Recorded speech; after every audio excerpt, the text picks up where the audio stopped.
Badugu Euskal Herrian izugarrizko festival bat, marketatik bizi irauten duena, Euskal Herria zuzenean festivala, eta programazio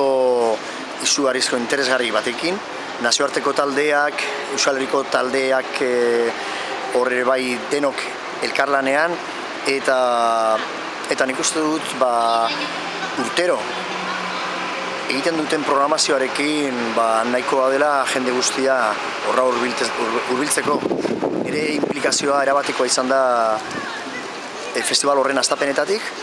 bai programazio aldetikan, bai aholkulari gisa, baina baita ere adibidez, nik ezagutzen dituan, behintzat lehenengo urtean egin zen Euskal Herria zuzenean lehenengo kantuarekin, Kima Frundik egin zuena, eta baita ere orain justo azkeneko kantuarekin, Willy Tramosekin baita ere kolaboratu nuen, eta niretzako benetan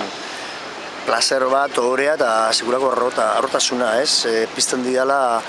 horrelako festival batekin kolaboratzeak.